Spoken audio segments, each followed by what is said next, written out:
الحمد للہ وکفا وسلام علی عبادہ الذین اصطفیٰ اما بعد. سلسلہ خلاصہ مضامین قرآن کا یہ 5واں پارہ ہے. اس پارے میں کل 17 رکوع ہیں. اس کا آغاز گزشتہ پارے کے ساتھ ہی محرمات کا بیان چل رہا تھا. اس میں سے ایک اور صورت بتلاتے ہیں کہ ایسی خاتون جو پہلے سے کسی کے نکاح میں ہو اس سے بھی نکاح کرنا حرام ہے، درست نہیں. اللہ تعالیٰ فرماتے ہیں ان کے علاوہ جو محرمات گزشتہ پارے کے آخر میں بیان ہوئے اور جو ایک صورت ابھی بیان ہوئی، ان کے علاوہ تمام عورتوں سے نکاح حلال ہے، لیکن شرط یہ ہے کہ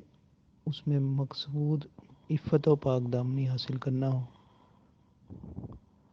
اور دوسری شرط یہ ہے کہ جس خاتون سے نکاح ہو اس کو اس کا مہر ادا کر دیا جائے. دوسرے رکوع میں اللہ تعالیٰ فرماتے ہیں کہ اللہ تعالیٰ ہر حال میں اپنے بندوں کی رہنمائی اور خیر خواہی کو چاہتے ہیں، اور احکامات کے اندر اللہ تعالیٰ نے آسانی رکھی ہے بندوں کے لیے. پھر اسی رکوع میں اللہ تعالیٰ فرماتے ہیں کہ لوگ اہل ایمان ایک دوسرے کا مال ناجائز طریقوں کے ساتھ، باطل طریقوں کے ساتھ نہ کھائیں، سود کے ذریعے سے، دھوکے کے ذریعے سے، بلکہ اگر کسی کے ساتھ کوئی معاملہ کرنا بھی ہے تو تجارت کا معاملہ کریں، لین دین کا معاملہ کریں، لیکن اس کی بھی شرط یہ ہے کہ وہ دونوں کی باہمی رضامندی سے ہو. پھر اللہ تعالیٰ فرماتے ہیں کہ اگر لوگ کبیرہ گناہوں سے بچیں گے، یعنی ایسے گناہوں سے بچیں گے جن کی قرآن و سنت میں کوئی نہ کوئی سزا بیان کی گئی ہو، تو اللہ تعالیٰ فرماتے ہیں کہ ان کے صغیرہ گناہوں کو ہم اپنی رحمت سے معاف فرما دیں گے اور ان کو عزت کے ٹھکانوں میں داخل کریں گے. پھر اسی رکوع کے آخر میں اور اگلے رکوع میں بھی یہی مضمون چل رہا ہے کہ اللہ تعالیٰ فرما رہے ہیں کہ ہم نے مرد اور عورت میں سے بعض کو بعض پر فضیلت دی، تو لہٰذا مردوں کے لیے وہی ہے جو وہ کریں گے اور عورتوں کے لیے وہی ہے جو وہ کریں گی. پھر اللہ تعالیٰ فرماتے ہیں کہ ہم نے مردوں کو قوام بنایا، نگران بنایا، محافظ بنایا عورتوں کا، لیکن یہ محافظت بھی محض محافظت نہیں ہے بلکہ دو شرائط کے ساتھ ہے. ایک تو وہ جسمانی طور پر ان سے زیادہ طاقت رکھتے ہیں، اور دوسرا یہ کہ وہ ان پر خرچ کر رہے ہیں. پھر آگے ایک اصول قرآن نے بیان کیا کہ اگر زوجین کے درمیان نباہ نہ ہو رہا ہو تو پھر 3 طریقے قرآن مجید میں بیان کیے گئے ہیں. تو یہاں سے ان لوگوں کا بھی رد ہے جو ایک بات مشہور ہے کہ اسلام میں جو ہے سختی ہے، عورتوں کو مارنے کی اجازت ہے. تو ایسا بالکل نہیں ہے. پہلا مرحلہ اللہ تعالیٰ فرماتے ہیں کہ اگر کوئی زوجین میں کوئی مسئلہ بھی ہو تو پہلا طریقہ یہ ہے کہ وہ نصیحت کے ذریعے سے اس کو حل کریں. پھر دوسرا مرحلہ اگر یہ بھی کارگر نہ ہو، دوسرا مرحلہ یہ ہے کہ وہ بستروں میں علیحدگی اختیار کریں. تیسرا مرحلہ ہے کہ اگر اب بھی صورت نہ بنے، زوجہ کی نافرمانی ختم نہ ہو، پھر تیسرے مرحلے پر مار آتی ہے، اور وہ مار بھی وہ مار نہیں ہے جیسی ہمارے معاشرے میں آتی ہے.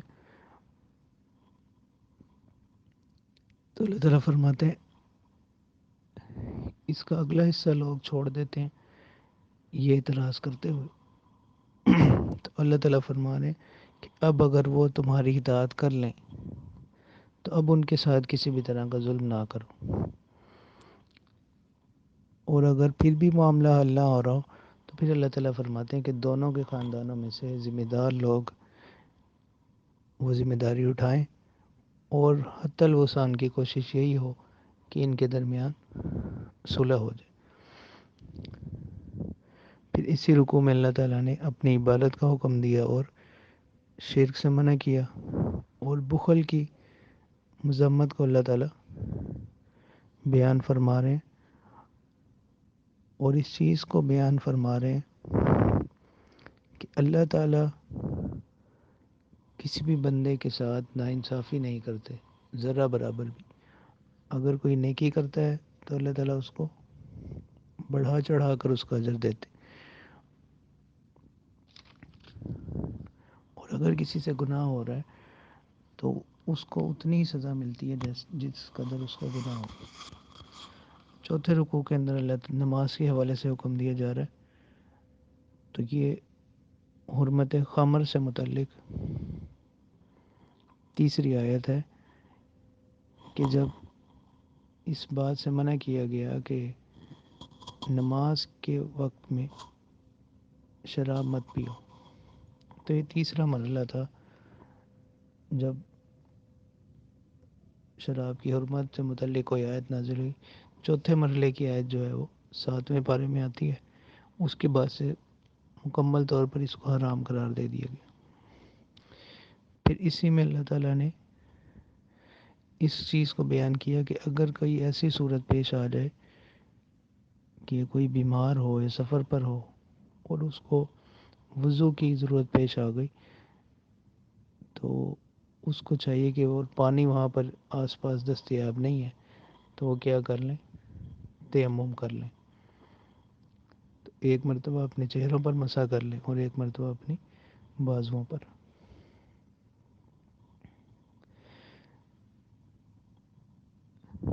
اسی رکوع میں پھر اللہ تعالیٰ شرک کی مذمت کو بیان فرما رہے ہیں کہ شرک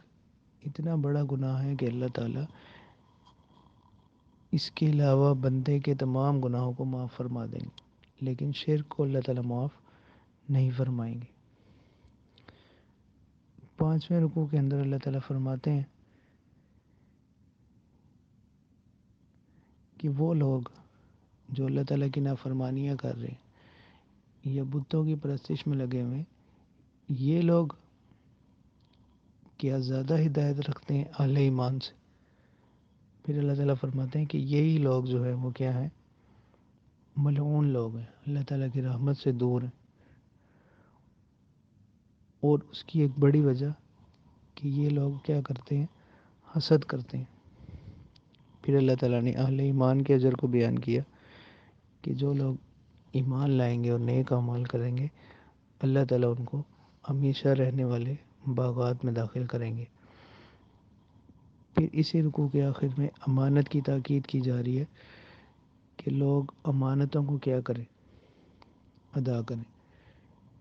اگر کسی نے کسی کے پاس کوئی امانت رکھوائی ہے تو اس کو پوری ذمہ داری کے ساتھ اس کی امانت کو سنبھالیں، اور جب وہ مطالبہ کرے تو اس کو واپس کر دیں۔ تو یہ صرف اسی کے ساتھ خاص نہیں، اس کے مفہوم میں ہر وہ ذمہ داری بھی داخل ہے جس کو پورا کرنا کسی کے لیے لازم ہے، تو وہ اس کو پوری طرح کیا کرے، ادا کرے۔ تو یہ بھی امانت کے مفہوم میں ہی داخل ہے۔ اگلے رکوع میں اللہ تعالیٰ فرماتے ہیں کہ وہ لوگ جو دوہرا رویہ رکھتے ہیں،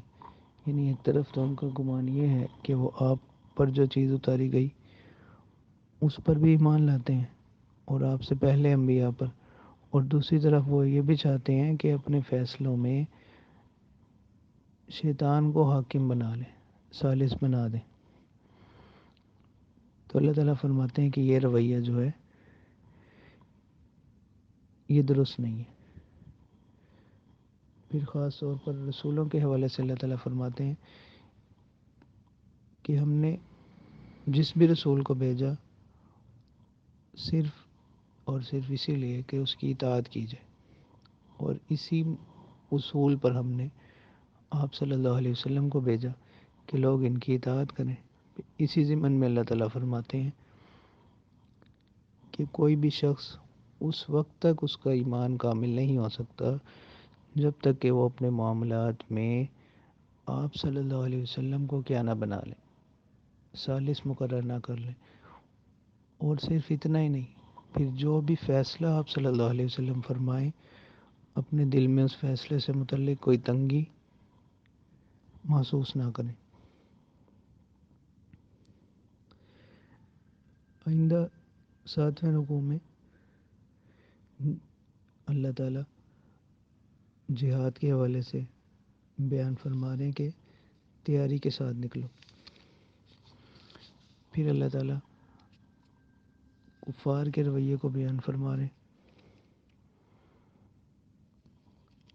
منافقین کے رویے کو بیان فرما رہے ہیں کہ اگر مومنین پر کوئی مصیبت پہنچتی ہے تو وہ کہتے ہیں کہ شکر ہے ہم اس وقت موجود نہیں تھے، اور اگر مسلمانوں کو کوئی نعمت حاصل ہوتی ہے تو وہ کہتے ہیں کہ کاش کہ ان کے درمیان کوئی دوستی ہوتی ہے یا وہ بھی اس وقت موجود ہوتے۔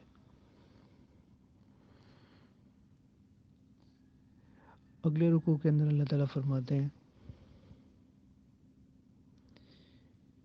کہ جہاد سے متعلق یہ احکام چل رہے ہیں کہ وہ لوگ جو جہاد سے منہ پھیرتے ہیں اور ڈرتے ہیں تو وہ اس بات کو یاد رکھیں کہ موت جو ہے وہ بالآخر آنی ہی آنی ہے۔ تو اللہ تعالیٰ فرماتے ہیں اگرچہ تم مضبوط قلعوں میں بھی محفوظ ہو جاؤ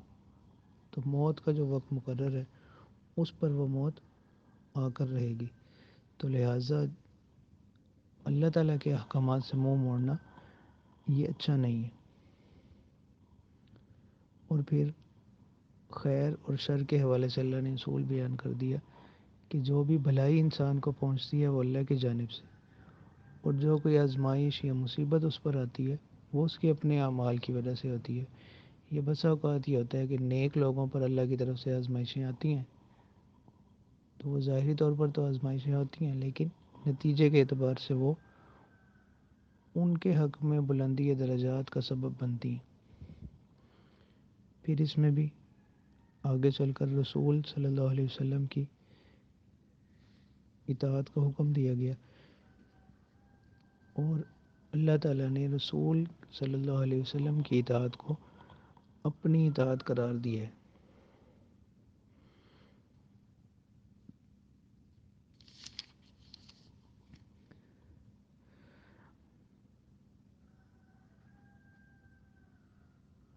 پھر اگلے رکوع کے اندر منافقین کے حوالے سے احکام بیان کیے جا رہے ہیں، اور اس سے اگلے رکوع میں اللہ تعالیٰ فرماتے ہیں کہ اگر کوئی کسی مسلمان کو غلطی سے قتل کر دے تو اس پر ایک غلام آزاد کرنا ہوگا، اور اس نے دیت دینی ہے مقتول کے ورثاء جو اس کا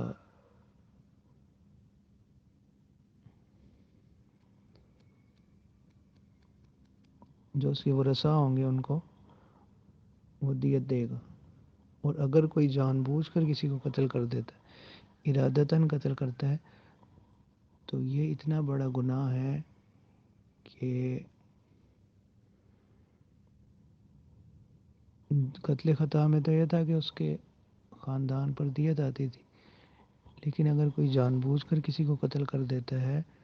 تو اللہ تعالیٰ فرماتے ہیں کہ اتنا بڑا گناہ ہے کہ ایسا شخص ہمیشہ کے لیے کیا رہے گا، جہنم میں رہے گا۔ تو یہاں ہمیشہ کا جو ذکر ہے یہ کنایا ہے اس بات سے کہ وہ ایک لمبے عرصے تک جہنم میں رہے گا، کیونکہ اہل سنت کی عقائد میں یہ بات شامل ہے۔ یہ عقیدہ ہے کہ جو شخص ذرا بھی ایمان رکھتا ہوگا وہ بالآخر اپنے گناہ کی سزا پا کر جنت میں داخل ہوگا۔ پھر اسی رکوع کے آخر میں اللہ تعالیٰ بیان فرماتے ہیں کہ وہ لوگ جو جہاد میں شریک ہوئے اور جو پیچھے رہے یہ دونوں برابر نہیں ہو سکتے۔ ان کو اللہ تعالیٰ فرماتے ہیں مجاہدین کو بیٹھے رہنے والوں پر فضیلت اور درجات حاصل ہیں۔ اگلے رکوع کے اندر اللہ تعالیٰ فرماتے ہیں کہ وہ لوگ جنہوں نے ہجرت نہیں کی، ہجرت کے وسائل بھی تھے، قدرت بھی رکھتے تھے، تو فرشتے ان کی جس وقت جان قبض کرتے ہیں تو ان سے پوچھتے ہیں کہ تم کس حالت میں تھے، تو وہ عذر کریں گے کہ ہم تو زمین میں کمزور تھے، تو فرشتے ان سے یہی بات کہیں گے، کیا اللہ کی زمین وسیع نہیں تھی کہ تم اس میں ہجرت کر لیتے؟ تو ایسے لوگوں کا ٹھکانہ اللہ تعالیٰ فرماتے ہیں کہ وہ کیا ہوگا،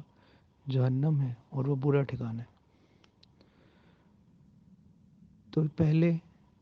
ہجرت جو تھی یہ فرض تھی، لیکن بعد میں پھر اس کی فرضیت ختم ہو گئی۔ اگلے رکوع کے اندر قصر نماز کے حوالے سے بیان کیا جا رہا ہے کہ اگر انسان سفر کی حالت میں ہو تو وہ نماز کو کیا کرے، قصر کر لے، یعنی اگر 4 فرائض ہیں تو 2 فرائض ہو جائیں گے۔ اسی طرح اس رکوع میں صلاۃ الخوف کا ذکر ہے، تو اس سے اس بات کی اہمیت کا اندازہ ہوتا ہے کہ دین اسلام میں نماز کی کیا اہمیت ہے، کہ نماز کسی بھی حالت میں معاف نہیں ہے۔ حالانکہ جنگ کی حالت میں بھی جس وقت دشمن سر پر کھڑا ہے اس حالت میں بھی نماز کیا نہیں ہے، معاف نہیں ہے، تو اس کی صورتیں یہاں پر بیان کی گئی ہیں۔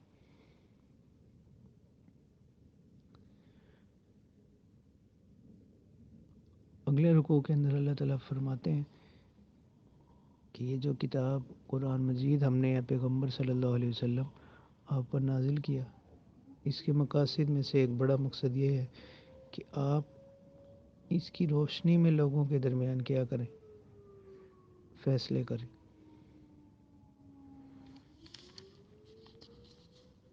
اور پھر اسی رکوع میں اللہ تعالیٰ نے خیانت کی مذمت بیان فرمائی ہے کہ خیانت جو ہے وہ ایک برا فعل ہے۔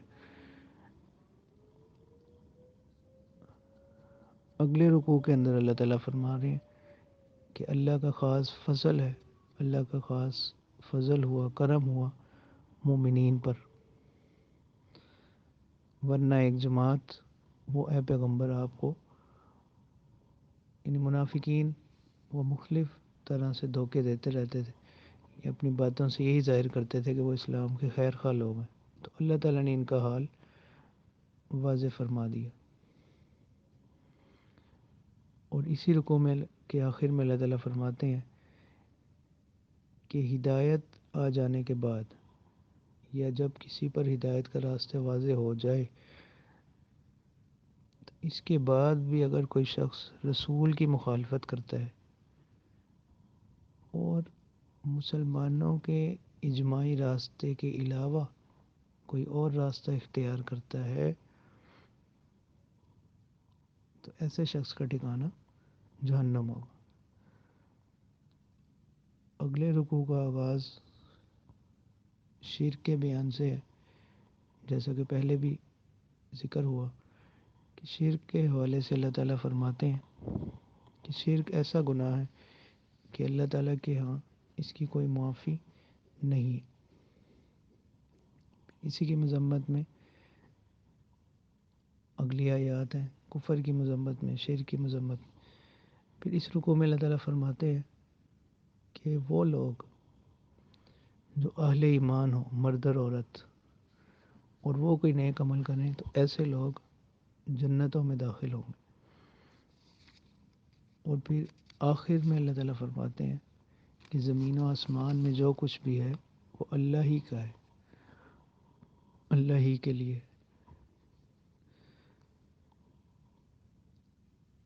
اگلے رکوع کا آغاز وراثت کے احکام سے ہو رہا ہے، اور خاص طور پہ عورتوں سے متعلق کچھ احکام جو ہیں وہ یہاں پر بیان کیے گئے ہیں اس رکوع کے اندر۔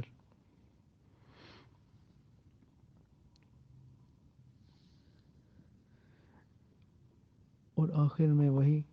اللہ تعالیٰ فرما رہے ہیں کہ تمام چیزیں جو ہیں وہ اللہ ہی کی ملکیت ہیں، اور اللہ تعالیٰ ہی کارساز ہیں، کام بنانے والے ہیں۔ اگلے رکوع کا آغاز وہ گواہی کے ذکر سے ہے کہ اگر اہل ایمان کو حکم دیا جا رہا ہے کہ اگر تمہیں کہیں گواہ بننا پڑے تو تم گواہی انصاف کے ساتھ دو، انصاف پر قائم رہتے ہوئے گواہی دو، اگرچہ وہ تمہارے اپنے ہی خلاف کیوں نہ ہو، یعنی حق کا دامن نہ چھوڑو، یا تمہارے والدین کے خلاف ہی کیوں نہ ہو، یا سامنے والا جو ہے وہ تمہارا رشتہ دار ہی کیوں نہ ہو، لیکن گواہی جو ہے وہ کیا کرو، انصاف کے ساتھ دو۔ اگر تم انصاف سے منہ موڑو گے تو اللہ تعالیٰ فرماتے ہیں کہ جو کچھ تم عمل کر رہے ہو اللہ تعالیٰ اس سے باخبر ہے۔ پھر اسی رکوع میں اہل ایمان کو حکم دیا جا رہا ہے کہ وہ اللہ پر ایمان لائیں، رسول پر ایمان لائیں اور آسمانی کتابوں پر ایمان لائیں۔ اب اللہ تعالیٰ فرماتے ہیں کہ اسی طرح فرشتوں پر ایمان ہے، آخرت کے دن پر ایمان ہے۔ جو ان چیزوں سے انکار کرتا ہے تو اللہ تعالیٰ فرماتے ہیں کہ وہ شخص جو ہے وہ بڑا گمراہ ہے۔ تو یہ ایمانیات ہیں جن پر ایمان رکھنا یہ کسی بھی شخص کے مسلمان ہونے کے لیے ضروری ہے۔ پھر منافقین کا ذکر ہے۔ اللہ تعالیٰ فرما رہے ہیں کہ وہ لوگ جو مسلمانوں کو چھوڑ کر کفار کو دوست رکھتے ہیں تو وہ لوگ منافقین ہیں، اور ان کے لیے آخرت میں دردناک عذاب ہے۔ جیسا کہ اگلے رکوع میں اللہ تعالیٰ فرما رہے ہیں کہ منافق وہ لوگ ہیں جو اللہ کو دھوکہ دیتے ہیں، اور اگر ان کو نماز کی طرف بلایا جائے تو یہ انتہائی سستی کے ساتھ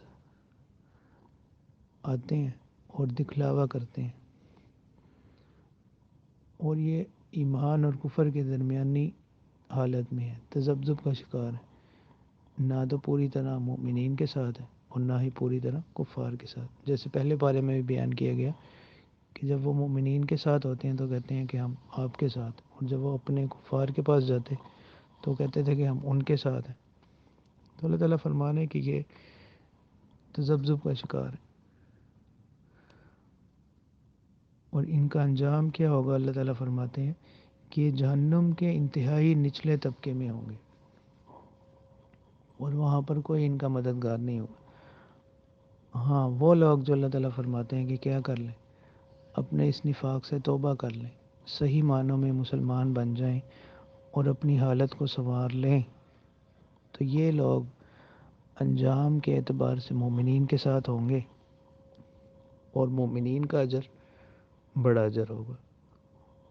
اور پھر خاص طور پر آخری آیت اس پارے کی اللہ تعالیٰ فرماتے ہیں